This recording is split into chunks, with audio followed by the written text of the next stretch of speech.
மனித நேயத்தின் அடிப்படையிலேயாவது நீ பொன்முடி பேச்சை ஏத்துக்க முடியுமா? ஒரு மனிதனா உன்னால ஏத்துக்க முடியுமா? அப்பேற்பட்டு தரங்கட்டு கேடு கட்டவன இன்னைக்கு நீ அமைச்சரா வச்சுக்கிட்டு இருக்க. உனக்கு என்ன அருகதை இருக்கு? எனக்கு உன் கட்சியில வேற மாதிரி பேசலாம். எந்த கேடு கட்டவன் இருந்தா எனக்கு என்ன, தரங்கட்டவன் இருந்தா எனக்கு என்ன, மானம் கட்டவன் இருந்தா எனக்கு என்ன? ஏன் அரசுல அவன் இருக்கலாமாமா? ஒரு தார்மீக பொறுப்புள்ள முதலமைச்சர் யாருக்காக வாழணும்? மக்களுக்காக தானே வாழணும். தமிழகத்தினுடைய அமைச்சரவையில ஒருத்தன் இந்த மாதிரி தப்பு செஞ்சவனுக்கு இடம் நீங்க கொடுக்கலாமா? அத இல்ல நீங்க முதல்ல கலைஞ்சிருக்கணும். அதுக்கப்புறம் நீ கட்சியில வச்சுக்கோ இல்ல வெட்டிக்கோ, யார் வேணாம்னா. செந்தில் பாலாஜி உங்களால கட்சியில வச்சுக்கிட்டு இருக்க முடிஞ்சு, ஆனா ஆட்சியில வச்சுக்க முடிஞ்சா? சுப்ரீம் கோர்ட் நறுக்குன்னு கொட்டல? இந்த கேவலத்தை இந்த மக்கள் பார்க்கல? யாருமா வழக்கு கொடுக்க வருவா? யார் வருவா? சனாதன தர்மத்தை பத்தி உதயநிதி ஸ்டாலின் பேசினார். நான் கொடுத்த வழக்கு என்னாச்சு? இந்த தமிழ்நாட்டுல என்ன ஆச்சு? தமிழ்நாட்டுல மக்கள் முன்னுக்கு வர மாட்டாங்க. ஏமா, ஆள்றது ஒரு நல்ல அரசா இருந்தா தன்னுடைய உரிமைக்காக மக்கள் அரச நாடுவாங்கம்மா. ஆள்றதே அரக்கர் அரசா இருந்தா எப்படி என் வாய போடணும்னு முடிவு பண்ணிட்டீங்க. அண்ணன் சபரீசனை லங்கையில போய் கிரிக்கெட் கட்டுப்பாடு கவுன்சிலுக்கு முன்னாடி ஆஜராகிற மாதிரி எதுக்காக அமித்ஷாவோட மகனுக்காக காத்துக்கிட்டு இருந்தாருன்ற உண்மையெல்லாம் நான் சொல்ல விரும்பலம்மா. ஒரு நல்லதை நீங்க தமிழ்நாட்டுக்கு செஞ்சிருக்கீங்கன்னு சொல்ல முடியுமா? முழுக்க சிக்கல் அரசியல். மத்திய அரசோட எந்த ஒரு திட்டத்தையும் தமிழ்நாட்டுல நீங்க இம்ப்ளிமெண்ட் பண்ணும்போது உங்களுடைய சிம்பலும் உங்களுடைய போட்டோவும் எதுக்கு இந்த மானகட்ட குழப்பு? இளைய பாரதம் நேயர்களுக்கு வணக்கம். இன்று நம்மோடு இணைந்திருக்கும் சிறப்பு விருந்தினர் வழக்கறிஞர் திரு டி.எஸ். சங்கர் அவர்கள். வணக்கம் சார். வணக்கம். பொன்முடி அவர்கள் ஒரு பொது மேடையில பேசின ஒரு விஷயத்த நீங்க பார்த்திருப்பீங்க. பல விதத்திலும் அதற்கு எதிர்ப்புகள் வந்தது. ஒண்ணு ஹிந்து மதத்தை அவதூறாக பேசினார் அப்படின்றது, பெண்களை அவமதிப்பாக பேசினார் அப்படின்றது.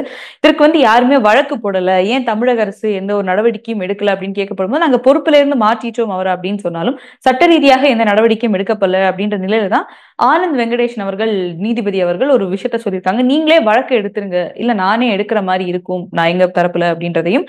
இது பொது வழியில இருக்கிற ஒரு வீடியோ. சோ இதுக்கு எந்த ஒரு ஆதாரமும் தேவையில்லை அப்படின்றப்போ காவல்துறை அன்னைக்கே வழக்கு பதிவு செஞ்சிருக்கலாம் அப்படின்னு சொல்லியிருக்காரு. சோ அவருடைய அந்த ஸ்டேட்மெண்ட்டுக்கு அப்புறமா தற்போது ஏதாவது வழக்கு போடப்பட்டிருக்கா பொன்முடி அவர்கள் மேல? அடுத்த ஒரு ஸ்டெப்பா இது எந்த மாதிரி போகும்? இல்ல, இவங்க உங்களுக்கு தெரியுமேமா, திமுகவுடைய ராஜதந்திரம் அப்படின்றது தெரியும் இல்லையா? என்னதான் செஞ்சாலும் திமுகவுடைய அந்த ஒரு அரக்கர்களை எப்படி இவங்க பாதுகாக்கணும் அப்படின்றது இவங்க ராவணன் மேற்கோள் காட்டுற காலத்துல இருந்து நம்ம பார்த்துக்கிட்டு தான் வரோம். ஆனா இவங்க சொல்லுவாங்க, தமிழகத்துல தமிழ்நாட்டை தமிழ் மக்களை ஏதோ ஒரு மத்திய அமைச்சர் தரக்குறைவா பேசிட்டு மன்னிப்பு கேட்டுட்டாரு. மானங்கெட்ட தமிழக அரசு, நீ தமிழ்நாடுன்னு பிரிக்க வேண்டாம், கேரளான்னு பிரிக்க வேண்டாம், ஆந்திரான்னு பிரிக்க வேண்டாம், கன்னடன்னு பிரிக்க வேண்டாம். மனித நேயத்தின் அடிப்படையிலேயாவது நீ பொன்முடி பேச்சை ஏத்துக்க முடியுமா? ஒரு மனிதனா உன்னால ஏத்துக்க முடியுமா? அப்பேற்பட்டு தரங்கட்டு கேடு கட்டவன இன்னைக்கு நீ அமைச்சரா வச்சுக்கிட்டு இருக்க. உனக்கு என்ன அருகதை இருக்கு?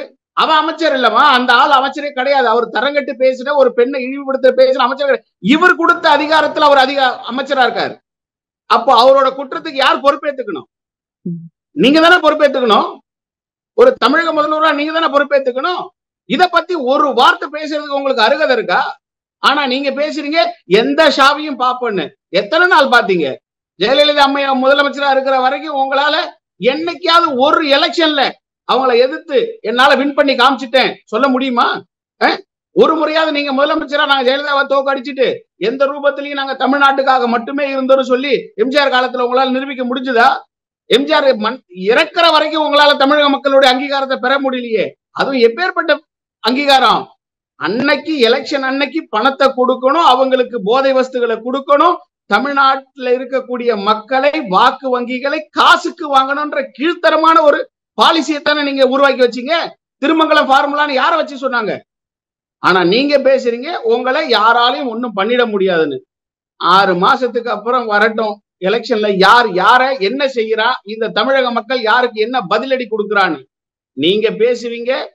ஓசி இல்ல பஸ்ன்னு பேசுவீங்க. நீங்க பேசுவீங்க விஷ்ணு மதத்துக்கு ஒன்னும் சைவ மதத்துக்கு ஒன்னும் சிம்பிளை போட்டு காட்டுவீங்க. நீங்க பேசுவீங்க ஒவ்வொரு இடத்துலயும் நாங்க கொடுக்குற 1000 ரூபாய் தான் உங்களுக்கு மேக்கப் செட்டா வருதுன்னு பேசுவீங்க. ஆனா இதெல்லாம் உங்களுக்கு கேவலமா தெரியாது. ஆனா நீங்க சொல்றீங்க, உங்களுக்கு முதல்ல தமிழ்நாடு ஒரு விஷயத்த தெளிவா புரிஞ்சுக்கணும். ஒரு இடத்திலேயாவது தமிழக அரசு முன்னெச்சரிக்கையாகவோ இல்ல தமிழக புலனாய்வுத்துறை முன்னெச்சரிக்கையாகவோ ஒரு சம்பவத்தை தடுத்திருக்குன்னு சொல்ல முடியுமா? ஒரு நல்லதை நீங்க தமிழ்நாட்டுக்கு செஞ்சிருக்கீங்கன்னு சொல்ல முடியுமா? முழுக்க முழுக்க ஸ்டிக்கர் அரசியல். மத்திய அரசோட எந்த ஒரு திட்டத்தையும் தமிழ்நாட்டுல நீங்க இம்ப்ளிமெண்ட் பண்ணும்போது உங்களுடைய சிம்பலும் உங்களுடைய போட்டோவும். எதுக்கு இந்த மானகட்ட பொழப்பு? எதுக்கு இந்த மானகட்ட பொழப்புன்னு கேட்கிறேன். நீங்க ஏதோ சொல்லுங்க. இல்ல சார், பொன்முடி அவர்கள் பண்ண இந்த விஷயத்துக்கு இன்னும் நீங்க இதை பண்ணக்கூடாது அப்படின்ற விதத்துல அந்த பொறுப்புல இருந்து அவர் நீக்கப்பட்டிருக்காரு அப்படின்றது. அதே மாதிரி கனிமொழி அவர்கள் இதுவரைக்கும் கட்சிக்குள்ள இந்த மாதிரி விஷயத்துக்கு குரல் எழுப்பினது இல்ல. இதுக்கு அவங்க நீங்க செஞ்சது தவறு அப்படின்னு போல்டா ஒரு ஸ்டேட்மெண்ட் வைக்கிறாங்க. ஆனா அவரை ஏன் அமைச்சரா வச்சிருக்கீங்கன்னு கேட்கும்போது கனிமொழி அவர்கள் ஒரு விஷயத்த சொல்றாங்க, ஒருத்தருக்கு எவ்வளவுதான் தண்டனை கொடுக்க முடியும் அப்படின்னு கேக்குறாங்க இல்லையா? எனக்கு உன் கட்சியில வேற மாதிரி பேசலாம். எந்த கேடு கெட்டவன் இருந்தா எனக்கு என்ன, தரங்கெட்டவன் இருந்தா எனக்கு என்ன, மானங்கெட்டவன் இருந்தா எனக்கு என்ன? ஏன் அரசுல அவன் இருக்கலாமாமா? ஒரு தார்மீக பொறுப்புள்ள முதலமைச்சர் யாருக்காக வாழணும்? மக்களுக்காக தானே வாழணும். மக்களுடைய மன்றத்துல ஒருத்தர் நான் அமைச்சர் அங்கீகரிப்பேன், ஆனா என் கட்சியில வச்சுக்க மாட்டேன். அவ்வளவு பெரிய உத்தமமான கட்சியா ஒண்ணுது? கேடு கெட்ட கேவலம் கெட்ட கட்சி. மேடையில ஒன்ன வச்சுக்கிட்டு பெண்களை தரக்குறைவா பேசுறது மட்டுமே ஒருத்தர் ஜெயிலுக்கு அனுப்புறான். எத்தனை மேடைகள்ல பெண்களை தரக்குறைவா நீங்க வச்சிருக்கீங்க? சட்டமன்றத்துல எத்தனை முறை பெண்களுக்கு உண்டான அவமானத்தை நீங்க உருவாக்கி இருக்கீங்க? உங்க கட்சியோட லட்சணம் எங்களுக்கு விளங்க தேவையே இல்லை. நாங்க கேட்கறது ஒன்னே ஒண்ணுதான். மன்றம், தமிழகத்தினுடைய அமைச்சரவையில ஒருத்தன் இந்த மாதிரி தப்பு செஞ்சவனுக்கு இடம் நீங்க கொடுக்கலாமா? அத இல்ல நீங்க முதல்ல கலைஞ்சிருக்கணும். அதுக்கப்புறம் நீ கட்சியில வச்சுக்கோ இல்ல வெட்டிக்கோ, யார் வேணாம்னா. செந்தில் பாலாஜி உங்களால கட்சியில வச்சுக்கிட்டு இருக்க முடிஞ்சு, ஆனா ஆட்சியில வச்சுக்க முடிஞ்சா? சுப்ரீம் கோர்ட் நறுக்குன்னு கொட்டல? இந்த கேவலத்தை இந்த மக்கள் பார்க்கல? அவன் வெளியே பெயில்ல தான் வந்திருக்காரு. என்ன விடுதலையாகி வந்த மாதிரி திருப்பி நீங்க அமைச்சரவை கொடுக்கல? அந்த அமைச்சரவை இன்னும் கொஞ்ச காலத்துல திருப்பி போயிட்டு அவர் ஜெயிலுக்கு போறதை நாங்க வேடிக்கை பார்க்காமல போயிட போறோம். இல்ல, சுப்ரீம் கோர்ட்டே அந்த இலாக்காவை கொடுத்தது தானே? இல்ல இல்லம்மா, ஒரு விஷயம் தெளிவா தெரிஞ்சுக்கணும். சுப்ரீம் கோர்ட் எந்த விதத்திலையும் செந்தில் பாலாஜியோடைய குற்றத்தை இல்லை என்று மறுத்து அவரு அப்பழுக்கற்றவர்னு சொல்லி விடுதலை செஞ்சு நீங்க போய் அந்த அமைச்சரவை அலங்கரிங்கன்னு சொல்ல. ஒவ்வொரு முறையும் இது அவமானம் தமிழ்நாட்டுக்கு. இப்படியா ஒருத்தரை நீங்க அங்கீகரிக்க செய்வீங்க? ஒரு பிணையில வந்திருக்கிறவர், எதுல தான் வாங்கின பணம் உண்மைதான், நான் திருப்பி கொடுத்துட்டேன், அவங்க வழக்க வாபஸ் வாங்க வைக்கிறேன்னு சொல்லி அபிடவிட் தாக்கல் பண்ணவர். லஞ்சம் வாங்கினதை ஒத்துக்கிட்ட ஒரு மனுஷனை நீ அமைச்சராக்குறேன்னா உன்னோட நோக்கம் மக்களுக்கு நல்லது செய்யறதா இல்ல லஞ்சம் வாங்கி இங்க கோபாலபுரத்துக்கு அனுப்பணும்ன்றதுக்கா? இன்னைக்கு 1000 கோடி லஞ்சம் வந்திருக்குமா? 1000 கோடி கணக்கு வரல. இது கணக்குக்கு உண்மையிலே வராத கணக்கு வழக்குல இருக்கக்கூடிய பணம். அப்ப கணக்குக்கும் வராம கணக்கு வழக்குல இல்லாம நீ லோடா கொண்டு போய் டாஸ்மார்க்ல இறக்கிறீங்க. இதெல்லாம் யார்கிட்ட போன பணம்? இதுக்குதானே செந்தில் பாலாஜி உனக்கு தேவைப்பட்டாரு? அதுக்குதானே நீ வச்சுக்கிட்டு இருக்க? அம்மா, 2 அமைச்சர்கள் தான் இங்க இருக்கக்கூடியதுல மாஸ்டர் பிரைன் இன் தி கிரைம் அப்படின்னு இங்க மக்கள் பேசுறாங்க. ஒருத்தர் உங்க செந்தில் பாலாஜி, இன்னொருத்தர் அவருக்கு அவரே போட்டியா இருக்கக்கூடிய எங்க ஏவாவேலு. இந்த ஏவாவேலுடைய லஞ்சத்தனமோ செந்தில் பாலாஜியோட லஞ்சத்தனமோ கள்ளத்தனமோ இந்த அரச எந்த படுபாதாளத்துல தள்ள போகுதுன்னு 2026 எலெக்ஷன்ல நாங்க பதில் சொல்றோமா? பொன்முடி அவர் மேல ஏதாவது வழக்கு போடப்பட்டிருக்கு? ஆனா வழக்கு போடப்பட்டிருக்கு, நான் சொல்றது அரசு தரப்புல. ஏன்னா ஆனந்த் வெங்கடேஷ் அவர்கள் அதான் சொன்னாரு, நீங்க யார் இது மேல வழக்கு போட்டாலும் 1, 2, 3, 4 வழக்கா எடுக்காம எல்லா வழக்கையும் சேர்த்து கோர்வையாக ஒரு வழக்காக எடுக்கணும், இல்லைன்னா இது கேஸா நிக்காது, நீர்த்து போயிடும் அப்படின்ற ஒரு ஸ்டேட்மெண்ட் ஒரு நீதிபதியே வைக்கிறாரு. அப்படின்றப்போ அதன் பிறகு என்ன ஆச்சு இப்போ இந்த இதுல? ஏமா யாருமா வழக்கு கொடுக்க வருவா? யார் வருவா? சனாதன தர்மத்தை பத்தி உதயநிதி ஸ்டாலின் பேசினார், நான் கொடுத்த வழக்கு. என்னாச்சு இந்த தமிழ்நாட்டுல? என்ன ஆச்சு? நாங்களே வழக்கு எடுப்போம் அப்படின்ட்டு ஆனந்த் வெங்கடேஷ் அவர்கள் சொன்னார்களே. அப்படின்னு சொல்றேம்மா, தமிழ்நாட்டுல மக்கள் முன்னுக்கு வர மாட்டாங்க. ஏமா, ஆள்றது ஒரு நல்ல அரசா இருந்தா தன்னுடைய உரிமைக்காக மக்கள் அரச நாடுவாங்கம்மா. ஆள்றதே அரக்கர் அரசா இருந்தா நான் சொல்றேன், நான் தான் பல முறையே சொல்லிட்டு இருக்கேன். எந்த இடத்துலயாவது காவல் நிலையத்துக்கு போயிட்டு ஒரு மனிதன் தன் உரிமைக்காகவோ தன்னுடைய உடைமைக்காகவோ பாதுகாப்பு கேட்டு அவங்க மரியாதையை அவங்கள உட்கார வச்சு அந்த பாதுகாப்புக்கு உண்டான நடவடிக்கையை, அதை உரிமையை மீட்கிறதுக்கு உண்டான நடவடிக்கையை தமிழ்நாட்டுல எந்த காவல்துறையிலேயாவது போன உடனே நடக்குதுன்னு ஒரு இடத்துல சுட்டி காட்ட சொல்லுங்க உங்க தமிழக முதல்வரை. அவர் தானே இதுக்கு அமைச்சராகவும் இருக்காரு. அத்தனை பேருக்கு ஒரே நோக்கம் தான் இந்த தமிழக அரசுல இருக்கக்கூடிய அதிகாரிகள் இருந்து அமைச்சர் வரைக்கும். எவ்வளவு இந்த ஆட்சியில நம்மளால கொள்ளடிக்க முடியும், எவ்வளவு கொள்ளடிக்க முடியும். பெட்டிஷனை, ஒரு மனுவை, காவல்துறைக்கு ஒரு மனுவா பாக்குறது இல்ல அவங்க, ஒரு மனசாட்சியா பாக்குறது இல்ல அவங்க. அதனுடைய வெயிட்டேஜ் பார்ப்பாங்க. 10,000, 1,00,000, 5,00,000. இப்படித்தானமா சீர்கெட்டு கடந்துட்டு இருக்கு. எத்தனை வழக்கு இது வரைக்கும் நாங்கள் கொடுத்து அது விசாரணைக்கு கூட கூப்பிடாம நீங்க ஆன்லைன்லயே டிஸ்போசல் கொடுத்திருக்கீங்கன்றதை என்னால சொல்ல முடியும். தமிழக அரசுக்கு திராணி இருந்தா சேலஞ்ச் பண்ணுங்க என்ன. இல்ல அவங்க தரப்புல அவங்க பல தமிழக இல்ல இப்ப நீட் போன்ற பல விஷயத்துக்கு வந்து நாங்கள் மசோதா நிறைவேற்றோம், அது ஆளுநர் வந்து எடுத்துக்கல அப்படின்னு சொல்லி பல மாதங்களாக இந்த அக்யூசேஷன் வச்சிட்டு இருந்தாங்க. இப்ப அவங்க சொன்னதை இப்ப அவங்களுக்கு சொன்னதை வந்து கரெக்ட் அப்படின்னு சொல்ல விதமா தானே சுப்ரீம் கோர்ட்டும் வந்து ஒரு தீர்ப்பை கொடுத்திருக்காங்க. அதுதான்மா இல்ல. முதல் விஷயத்தை நீங்க புரிஞ்சுக்கணும். நீட்டு ஏதோ மத்திய அரசு கொண்டு வந்தது இல்ல, மாண்புமிகு உச்ச நீதிமன்றத்தினுடைய அறிவுறுத்தலின் பேர்ல கொண்டு வந்தது அந்த நீட்டு சட்டம். இப்ப புரிஞ்சுக்கணும், உங்களுக்கு உச்ச நீதிமன்றத்துக்கு என்ன அதிகார வரம்பு இருக்குன்றதை நீங்க தெளிவா தெரிஞ்சுக்குவீங்க. ஏன் அன்னைக்கு அதே உச்ச நீதிமன்றம் நீட்டை நானே அமல்படுத்துறேன், today onwards it's an act அப்படின்னு சொல்லிட்டு முடிஞ்சிருக்கணும்ல. ஏன் அன்னைக்கு சொல்லல? நீட்ல அதிகாரம் இல்ல உச்ச நீதிமன்றத்துக்கு. உங்களுக்கு தெரிஞ்ச விஷயத்த தெளிவா சொல்லிடுறேமா. உச்ச நீதிமன்றம் அரசியல் அமைப்பு சட்டத்தை கேள்வி கேட்கக்கூடிய ஒரு சட்டத்தின் ஒரு வினாவையோ இல்ல உண்மையையோ நீங்க எழுப்பணும் அரசியலமைப்பு குறித்து அப்படின்னா, ஒரு நீதிபதி, 2 நீதிபதி, 3 நீதிபதிக்கு எல்லாம் வேலையே இல்லை. அரசியலமைப்பு சட்டத்தை விவாதிக்கக்கூடிய ஒரே மன்றம் குறைந்தது 5 நீதிபதிகள் கொண்ட உச்ச நீதிமன்ற அமைப்பு மட்டும்தான். இப்ப சொல்லுங்க, 3 மாசத்திலயோ 5 மாசத்திலயோ ஆளுநர் 1 மாசத்துல இருந்து 3 மாசத்துக்குள்ள, குடியரசுத் தலைவர் 1 மாசத்துல 3 மாசத்துக்குள்ள நீங்க முடிவை சொல்லணும்னா இட் பிகேம் an act அப்படின்னு சொல்லக்கூடிய உத்தரவு அரசியலமைப்பு சாசனத்துல என்ன சொல்லி இருக்கு? டைம் லிமிட் இது வரைக்கும் அவங்க ஃப்ரேம் பண்ணல, அதனால நான் கொடுக்கிறேன். அப்ப என்னங்க? Question of fact, question of law. இதை யார் டிசைட் பண்ணணும்? சிங்கிள் ஜட்ஜ் பெஞ்சோ டபுள் ஜட்ஜ் பெஞ்சுமா டிசைட் பண்ண முடியும்? இந்த ஒரு சின்ன அறிவு கூட இது லா ஸ்டூடெண்ட்டுக்கு தெரியுமா? இந்த அறிவு முதலமைச்சருக்கு தெரியாது. அந்த சுப்ரீம் கோர்ட்ல இருக்கக்கூடிய அரசு அதிகாரிகளுக்கு ரொம்ப தெளிவா தெரியும். இதுல என்ன ஒரு விஷயம் அப்படின்னா, நீதிபதிகளுடைய தவறுகளை மறைப்பதற்காக இது போன்ற ஒரு தீர்ப்புகள் வருவது மிக மிக மிக வருத்தக்கூடியது. இப்போ இந்த இன்னொரு விஷயம் பாக்குறோம், பல்கலைக்கழகத்துடைய துணைவேந்தர் வந்து கவர்னர் இருக்கக்கூடாது அப்படின்னு தொடர்ந்து சொல்லிட்டு வந்ததை நம்ம பார்த்தோம் இவங்க தரப்புல. தற்போது அந்த 10 மசோதாக்கள் வந்து சுப்ரீம் கோர்ட்ல இது பண்ணப்பட்ட போதும் இனிமே வந்து முதலமைச்சர் தான் வந்து துணைவேந்தராக இருப்பார் அப்படின்ற ஒரு விஷயம் சொல்லப்படுது. சோ இது எல்லாமே ஆளுநர் ஒரு பேக் அப்படின்ற மாதிரி சொல்லலாம். ஸ்டே கொடுக்கிற வரைக்கும் முதலமைச்சர் இருந்துட்டு போட்டோம். ஸ்டே கிடைச்சதுக்கு அப்புறம் திருப்பி ஆளுநர்கிட்ட தானே வரணும். நீங்க ஏமா நீங்க எதுக்காக பல்கலைக்கழகத்துல யூசிசி கிராண்டுக்காகத்தானமா நீங்க வைஸ் சான்சலரை நீங்க இது வரைக்கும் வச்சிருக்கீங்க. அவருடைய ஒரே நோக்கம் மத்திய அரசு கிட்ட இருக்கக்கூடிய நிதியை ஒதுக்கீட வாங்கி அந்த நிர்வாகத்தை உருவாக்குறது தான்.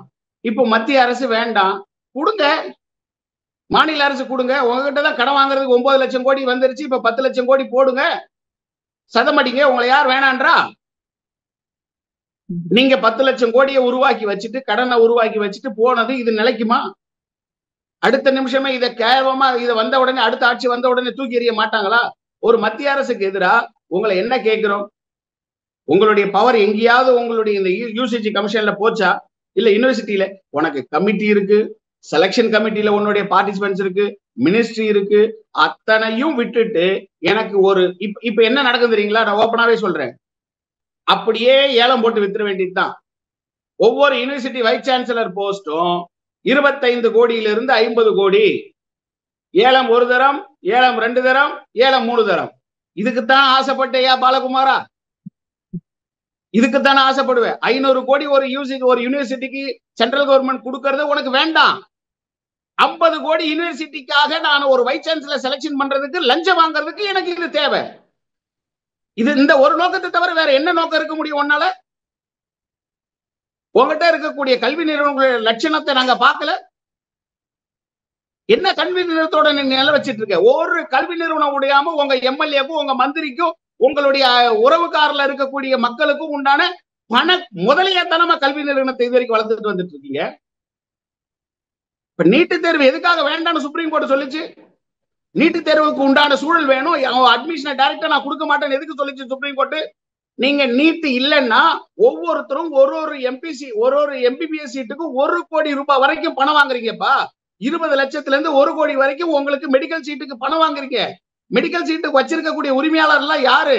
ஆரம்பிங்க. ஜெகத் ரட்சகர்ல இருந்து இங்க இருக்கக்கூடிய ஏவாவேல இருந்து உங்க மந்திரி பட்டியலை நீங்க நீட்டு காட்டுங்க. வச்சுக்கிற அத்தனை பேருமே அரசியல் முதலைங்க. யாருக்கு இந்த பணம் போய் சேரணும்னு ஆசைப்படுறீங்க? அப்ப அந்த பணத்தை வச்சுதானே மக்களை வாக்காளர்கள்ட்ட இருந்து நீங்க விலைக்கு வாங்கின ஓட்ட நினைக்கிறீங்க.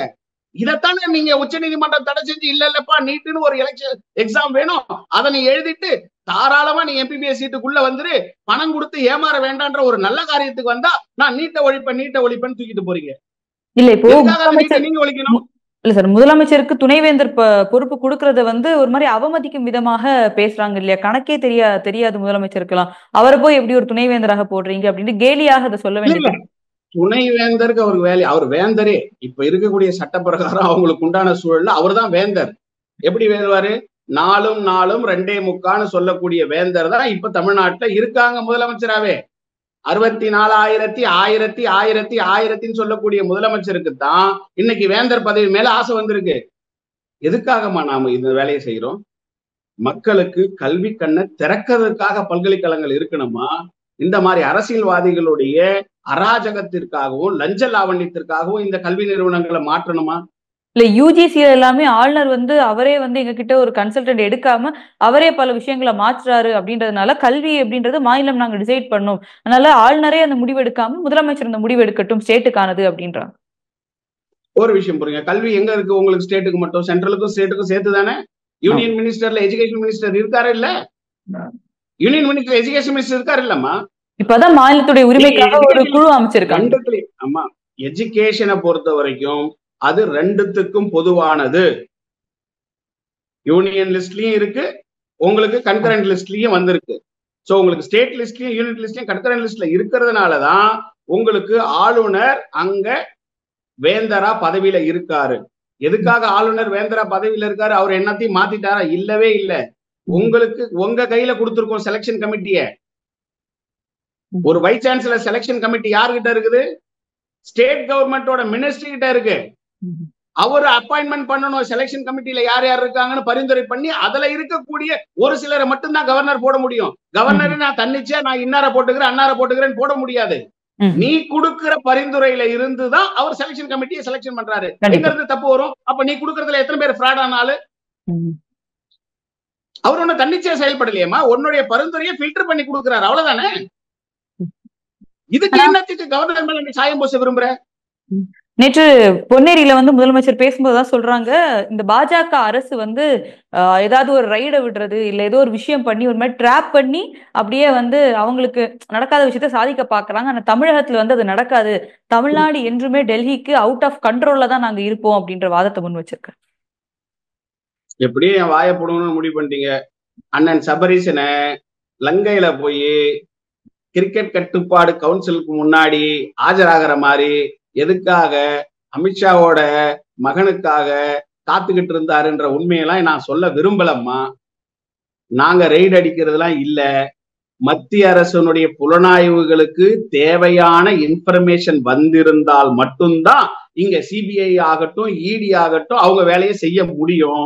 நாங்க நினைச்ச இடத்தாலெல்லாம் நாங்க கை வைக்கணும்னு நினைச்சிருந்தா ஒரு நாள் கூட நீங்க முதலமைச்சரா தொடர்ந்திருக்க முடியாது. எங்களுக்கு போதுமான ஆதாரங்களுக்காக நாங்க காத்திருக்க வேண்டியதா இருக்குன்னு சொல்றாங்க இல்லைங்க.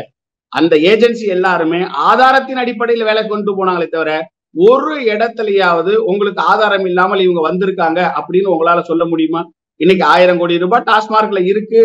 உங்களுடைய திருட்டுத்தனமும் முள்ளமாரித்தனமும் முடிச்சவைக்குத்தனமும் கணக்குல காட்டப்படாத பணம் இங்க 1000 கோடிக்கு இங்க ஏமாற்றப்பட்டிருக்குன்னு ஈடிக்கு தெரிஞ்சதுனால தானே இன்னைக்கு ரைடு எடுத்தோம். ரைடு அடிச்சதுனாலதான் இன்னைக்கு உட்காந்துருக்க. நீ போய் அதே நீதிமன்றத்தை நம்புறவர் தானே, நீதிமன்றத்துல போய் என்ன நீ விசாரிச்சு பார்த்த?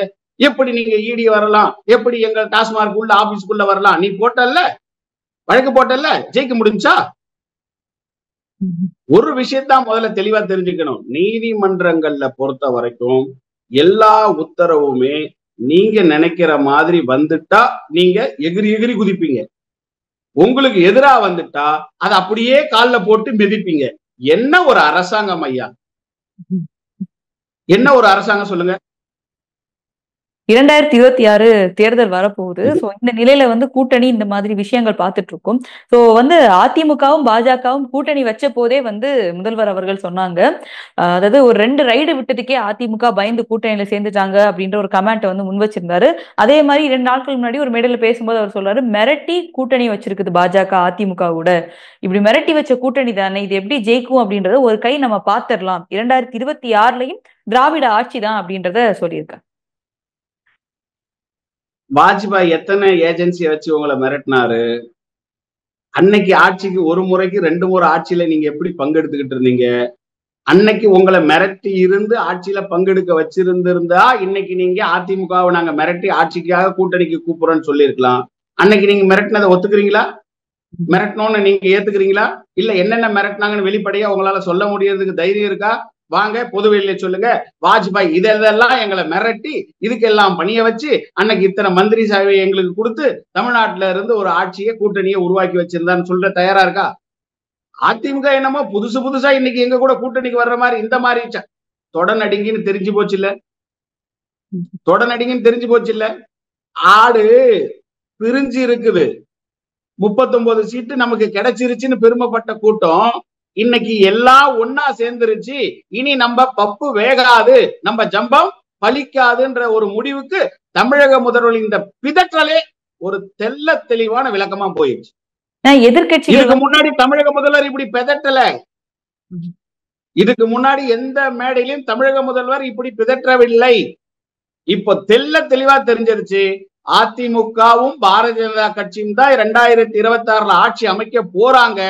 அதற்காக நாம இப்போ தொடநடுங்கியா எந்த அளவுக்கு இந்த மக்கள்கிட்ட நாம வெளிப்படையா தொட நடுங்காத மாதிரி இந்த பில்டிங் ஸ்ட்ராங் பேஸ்மெண்ட் வீக்ன்ற மாதிரி அந்த பேஸ் ஆடாம இருக்கிறத காட்டுறதுக்காக வார்த்தை ஜாலத்தினால இன்னைக்கு நாம பொதுமக்களை இவர் உசுப்பேத்துறாராம் கட்சிக்காரங்களை எலெக்ஷன் வேலை செய்ய சொல்லி. ஒருத்தன் செய்ய மாட்டான். இங்க சம்பாரிச்சவன் பூரா மந்திரி. இங்க வந்து பாருங்க எங்க மந்திரி ஆபீஸ்ல இந்த நாய் சம்பாதிக்கிறதுக்கு நான் எதுக்குடா எலெக்ஷன் வேலை பார்க்கணும்னு ஓன் கட்சிக்காரன் பேசுறான், திமுக காரன் பேசுறான், காதுபட பேசுறான். இந்த எலெக்ஷன் ஓன் கட்சிக்காரனே உன் கூட நிக்க மாட்டா, வேணா பாத்துக்கோ. இது முதலமைச்சருடைய இல்ல, திராவிட முன்னேற்ற கழகத்தினுடைய தலைவருக்கு சொல்றோம்.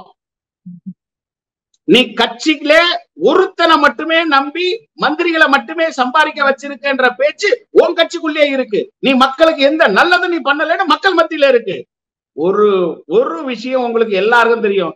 நீங்க 2500 ரூபாய் மக்களுக்கு கொடுக்கும் போது 5000 ரூபாய் நாங்க கொடுக்கணும்னு பேசினேன். அன்னைக்கு தமிழ்நாட்டோட கடன் 3 லட்சம் கோடி 4 லட்சம் கோடி. இன்னைக்கு நீ 10 லட்சம் கோடி ஆக்கி வச்சிருக்க. அந்த 2500 நீ கொடுத்திருக்க வேண்டாம், 1000 ரூபாயா குறைச்சிருக்க. அது எத்தனை பேருக்கு?